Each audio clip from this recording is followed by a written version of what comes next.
만들고 싶은 거 없는데 약간 엄청난 개발하고 싶다라는 생각을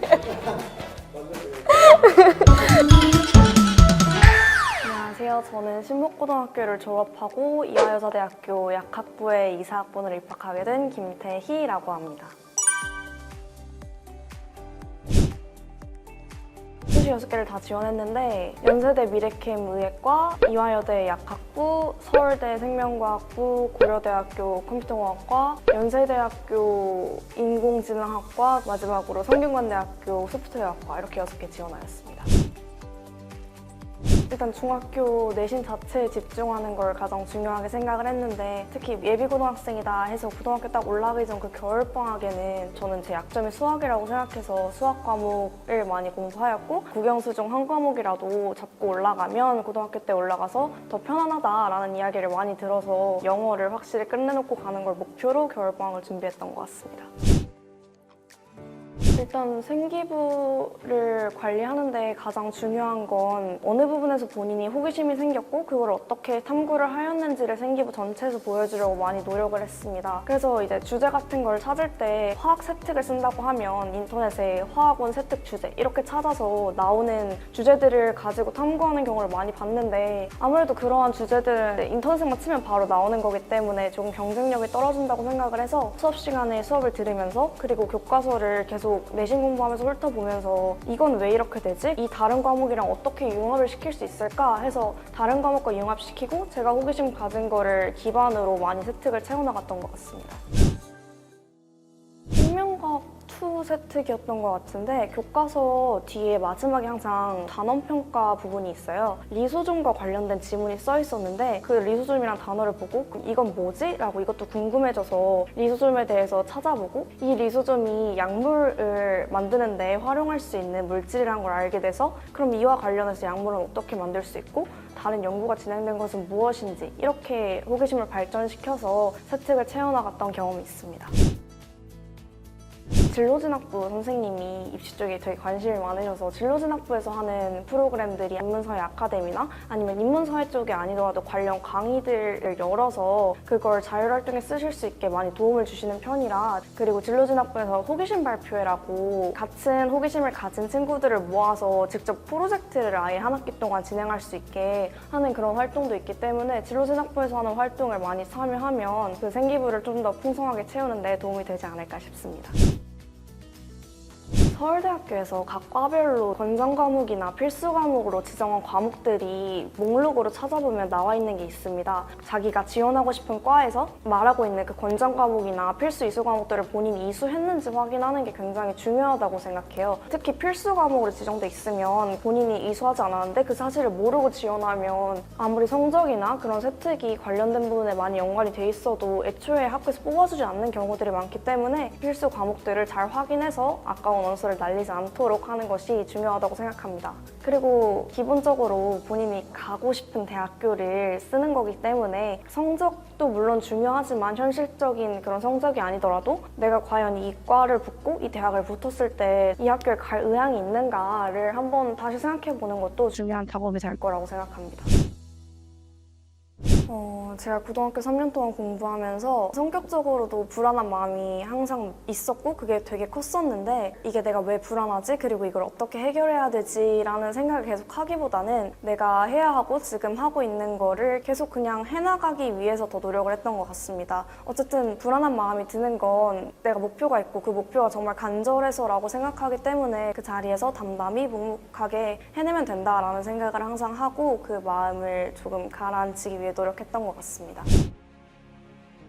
정말 열심히 한 게 맞는지 의심해보는 게 첫 번째라고 생각합니다. 열심히의 기준이 사람마다 다를 수 있는데 공부 잘하는 친구들의 열심히의 기준이 다른 친구들보다 많이 다른 경우가 많다는 걸 3년 동안 공부하면서 느꼈기 때문에 내가 열심히 노력한 게 맞는지 생각해보는 게 첫 번째일 것 같고 스스로에게도 열심히 공부한 게 맞는데 성적이 나오지 않는 거였다면 방법이 잘못된 거기 때문에 이렇게 내가 공부를 했는데 여기서 무엇이 잘못됐고 그럼 뭘 고쳐나갈 수 있을까를 생각하는 게 그 다음이라고 생각합니다.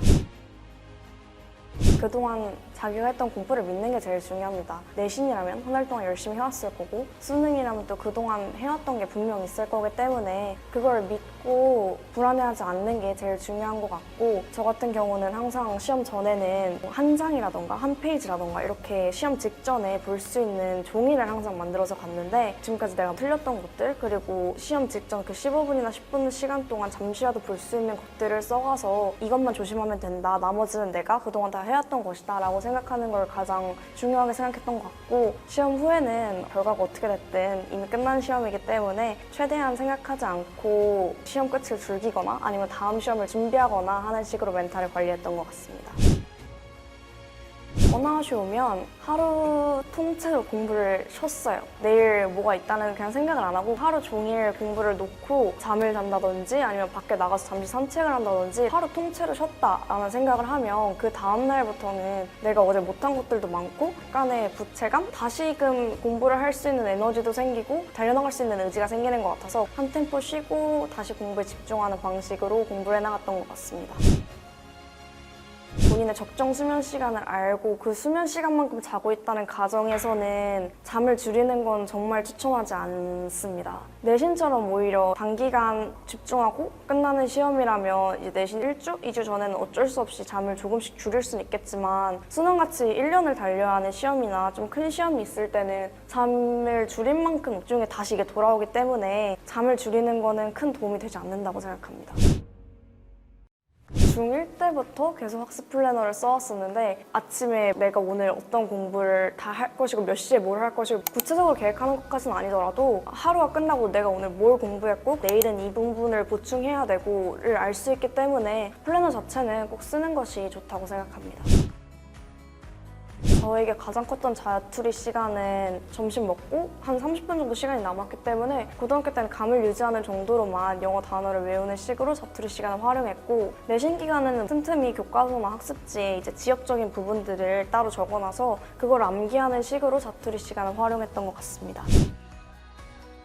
본인이 어떤 부분을 실수하고 있는지를 정확하게 알아야 합니다. 내신이나 수능이나 어떤 문제집이나 모의고사를 채점을 했을 때 내가 실수한 부분이 있으면 항상 그 부분을 눈에 띄는 노란색 형광펜 같은 걸로 다 칠해놨었는데요. 시험 전에 한꺼번에 모아서 실수 노트를 따로 만들었어요. 내가 뭐 실수했던 선지가 있다면 그걸 그대로 적어놓고 그리고 여기서 내가 왜 실수를 했는지 적어놓고 하다 보면은 어쨌든 이게 내 오답 노트이자 실수 노트이기 때문에 시험 시간에 내가 실수했던 부분을 마주쳤을 때 이거 이 부분인데 라는 생각이 나서 더 집중할 수 있게 되고 그렇다 보면 실수가 많이 줄어들었던 것 같습니다. 국어는 수업 시간에 선생님이 어떻게 지문을 해석하셨는지 또는 어떤 부분을 강조하셨는지가 특히 중요한 과목이라고 생각을 해서 그 수업 시간에 선생님이 하신 말씀을 많이 필기를 하려고 노력을 했고 항상 국어는 마지막 시험 전에 단권화 노트를 만들어서 이 지문에서 어떤 부분이 강조됐고 어떤 내용을 담고 있고 이거를 설명할 수 있을 정도로 정리를 해서 각 지문별로의 특징을 암기하려고 노력하는 편이었습니다. 고1, 고2 초는 항상 김종길에서 내신 수업을 들었습니다. 그때 내신 전교 1등을 하기도 했었어가지고 감사한 마음도 많이 표현하고 있었습니다. 국어학원을 중3 말 때부터 김종길만 다녔었는데 항상 희주쌤 수업만 들었었어요. 희주쌤 수업이 가장 큰 국어 실력의 비법이었고요. 그리고 저는 시간을 문학에서 많이 줄이는 편이었기 때문에 수능 국어에서 문제를 먼저 보고 지문으로 가서 문학을 읽는다거나 하는 이런 스킬들이 많은 도움이 됐던 것 같습니다. 솔직히 어릴 때 독서를 많이 해서 길러졌던 독해 능력이 좀 많이 중요하다고 생각하는 편이어서 책을 많이 읽는 걸 추천하고 싶고요. 어릴 때 많이 못 읽었더라도 비문학 지문을 많이 읽어봐서 독해하는 피지컬 자체를 늘리는 걸 가장 중요한 포인트라고 생각을 합니다. 보통 학교들은 고3 때 연매 내신을 하던데 저희 학교는 고2 때 연매 내신을 진행을 했어가지고 내신 때 이미 연매를 훨씬 더 자세하고 깊게 배워놓은 상태여서 저는 연매랑 화작을 선택하는데 크게 어려움이 없이 연매를 선택했던 것 같습니다. 마음의 고향. 클리닉도 쌤이랑 자주 하고 고3 때도 다른 대형 학원을 가고 수많은 모의고사를 풀고 이런 와중에도 김준길 오면 항상 3시간 수업 듣고 클리닉 하고 이런 게 일상적이고 거기서 선생님이 상담도 되게 많이 해주시고 좋은 말씀을 많이 들었어가지고 마음의 고향이라고 표현하고 싶습니다. 기본적으로 국어 독해 능력이 다른 애들보다 좋은 편이긴 했는데 그때 처음에 중3을 들어왔을 때 최상위반 입반 테스트로 들어왔어요. 풀었던 게 그때는 몰랐는데 아마 고3 모의고사였던 걸로 기억해요. 3등급이 나와서 최상위반을 들어가긴 했는데 그 이후로 희주쌤이랑 그럼 수능 독해 지문을 어떻게 읽어야 하는지 그리고 내신도 같이 해가면서 국어 1등을 찍어보기도 하고 수능 국어가 약간 어려워서 좀 틀리긴 했지만 국어 모의고사는 항상 100점이었습니다. 세특을 어떻게 챙겨야 되는지 되게 말을 했지만 사실 수시를 준비할 때 학생부 종합 전형이라고 하여도 세특보다는 전 절대적인 내신 등급이 정말 중요하다는 걸 제가 원서를 쓰면서 너무 많이 느꼈기 때문에 시험 기간에 너무 그런 세특 발표 준비한다고 시간을 뺏기지 않았으면 좋겠고 특히 고3 올라와서는 수시를 챙기는 사람들은 수능 공부도 해야 되고 내신 공부도 해야 되고 또 세특도 이제 마지막 마무리를 해야 되기 때문에 신경 써야 될 게 정말 많을 거예요. 저도 그랬고 그렇다고 수시를 절대 버리지 않았으면 좋겠습니다. 아무래도 수능 공부랑 내신 공부도 크게 다르지 않고 상호 보완되면서 도움이 된다는 걸 많이 느꼈기 때문에 수시를 버리지 않고 그리고 내신 등급을 조금 더 신경을 썼으면 좋지 않을까 싶습니다.